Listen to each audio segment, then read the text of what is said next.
डरावनी कहानी काले जंगल का रहस्य। रात के लगभग 11 बज रहे थे। आसमान पर काले बादल छाए हुए थे और ठंडी हवा पेड़ों की शाखाओं से टकराकर ऐसी आवाज पैदा कर रही थी मानो कोई धीरे धीरे रो रहा हो। पाकिस्तान के एक दूर दराज इलाके में एक बहुत पुराना जंगल था जिसे लोग काला जंगल कहते थे। इस जंगल के बारे में मशहूर था कि सूरज ढलने के बाद जो भी इसके अंदर गया वो या तो कभी वापस नहीं आया, या अगर आया भी तो उसकी मानसिक हालत पहले जैसी नहीं रही। बुजुर्गों का कहना था कि सदियों पहले यहां एक पूरी बस्ती आबाद थी, लेकिन एक रात अचानक ऐसी रहस्यमयी घटना हुई कि पूरी बस्ती गायब हो गई। उसके बाद से वहां जिन्न, अजीब परछाइयां और रहस्यमयी शक्तियों का बसेरा हो गया। लोग दिन के उजाले में भी इस जंगल के पास जाने से डरते थे। एक दिन 4 दोस्त अहमद, हमजा, फहद और अली ने इस जंगल का सच जानने का फैसला किया। अहमद हंसते हुए बोला, यार ये सब लोगों की बनाई हुई कहानियां हैं, आज देखते हैं कि सच्चाई क्या है। हमजा ने धीरे से कहा, मुझे नहीं लगता कि हमें वहां जाना चाहिए, कुछ जगहें इंसानों के लिए नहीं होती। लेकिन बाकी तीनों तैयार थे। रात के ठीक 12 बजे चारों टॉर्च, कैमरा और जरूरी सामान लेकर जंगल की ओर निकल पड़े। जैसे ही वे जंगल के अंदर पहुंचे, उन्हें एक अजीब सी खामोशी महसूस हुई। न कोई पक्षी बोल रहा था, न किसी जानवर की आवाज, सिर्फ हवा की सरसराहट और उनके कदमों की आहट।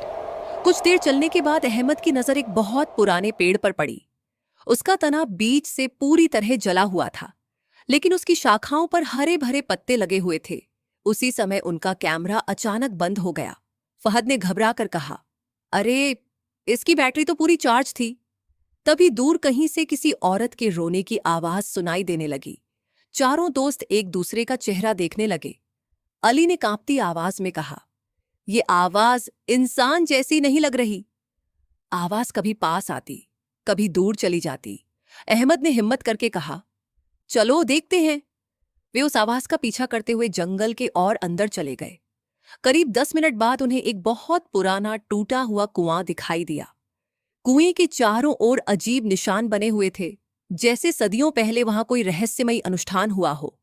हमजा ने जैसे ही टॉर्च कुएं के अंदर डाली, चारों की सांसें थम गईं। नीचे सफेद कपड़ों में लिपटी एक लंबी सी आकृति खड़ी थी। उसका चेहरा दिखाई नहीं दे रहा था, सिर्फ 2 लाल चमकती आंखें अंधेरे में साफ दिखाई दे रही थीं। अचानक वह आकृति गायब हो गई। चारों दोस्त डरकर पीछे हट गए। फहद बोला, हमें अभी वापस चलना चाहिए। लेकिन जैसे ही वे मुड़कर लौटने लगे, उन्हें एहसास हुआ कि रास्ता ही गायब हो चुका था। जहां से वे आए थे वहां अब सिर्फ पेड़ ही पेड़ दिखाई दे रहे थे। ऐसा लग रहा था मानो जंगल ने उन्हें अपने अंदर कैद कर लिया हो। तभी उन्हें किसी के भारी कदमों की आवाज सुनाई दी। थक थक थक। आवाज धीरे धीरे उनकी तरफ बढ़ रही थी। उन्होंने टॉर्च उस दिशा में घुमाई। पेड़ों के बीच लगभग 9 फुट लंबी एक काली आकृति खड़ी थी। उसके हाथ असामान्य रूप से लंबे थे, आंखें आग की तरह लाल थीं और उसकी सांसों की आवाज दूर तक सुनाई दे रही थी। अचानक वह आकृति गायब हो गई, लेकिन अगले ही पल अहमद को महसूस हुआ कि किसी ने उसके कंधे पर हाथ रखा है। वह तुरंत पीछे मुड़ा, लेकिन वहां कोई नहीं था। हमजा जोर जोर से कुरान की आयतें पढ़ने लगा। जैसे ही उसने तिलावत शुरू की, जंगल में तेज हवा चलने लगी, पेड़ जोर जोर से हिलने लगे और चारों तरफ से भयानक चीखों की आवाजें आने लगी। ऐसा लग रहा था जैसे दर्जनों रहस्यमयी शक्तियां गुस्से में हों। कुछ देर बाद अचानक सब कुछ शांत हो गया। इतनी गहरी खामोशी कि अपने दिल की धड़कन भी सुनाई दे रही थी। तभी दूर एक पीली सी रोशनी दिखाई दी। चारों दोस्त उस रोशनी की ओर बढ़े। वहां एक बहुत बूढ़ा आदमी बैठा था। उसकी लंबी सफेद दाढ़ी थी और हाथ में एक पुरानी लालटेन। बूढ़े ने उन्हें देखते ही कहा, मुझे पता था तुम लोग यहां जरूर आओगे। अहमद ने पूछा, आप कौन हैं? बूढ़ा मुस्कुराया और बोला, मैं इस जंगल का आखिरी रक्षक हूं। ये जगह इंसानों के लिए नहीं है। यहां सदियों से ऐसी मखलूक रहती है जिसे अल्लाह ने इंसानों से अलग दुनिया में बसाया है।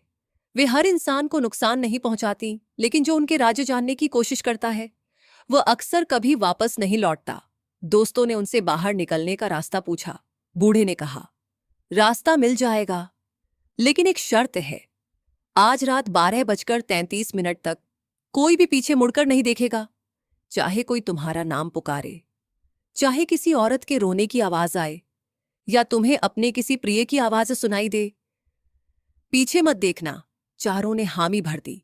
वे चुपचाप आगे बढ़ने लगे। कुछ देर बाद उन्हें अपनी माँओं की आवाजें सुनाई देने लगीं। फिर किसी बच्चे के रोने की आवाज। फिर किसी ने अहमद को पुकारा, अहमद, एक बार पीछे देखो। लेकिन उसने हिम्मत नहीं हारी। तभी अली अचानक रुक गया।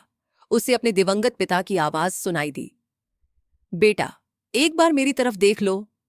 अली अपने जज्बात पर काबू नहीं रख पाया। उसने धीरे से पीछे मुड़कर देखा। जैसे ही उसने पीछे देखा, पूरे जंगल में एक भयानक चीख गूंज उठी और अगले ही पल अली हवा में गायब हो गया। बाकी तीनों दोस्त जान बचाकर दौड़ पड़े। कुछ देर बाद वे जंगल से बाहर निकल आए। उन्होंने पीछे मुड़कर देखा। जंगल फिर से बिल्कुल शांत था, जैसे वहां कभी कुछ हुआ ही ना हो। उन्होंने पुलिस को सूचना दी। कई दिनों तक तलाश होती रही, लेकिन अली का कोई है। शैतान का जंगल किसी को आसानी से जाने नहीं देता। अगर कोई उसके राज जानने की कोशिश करे तो हो सकता है अगली कहानी उसी की बन जाए। समाप्त।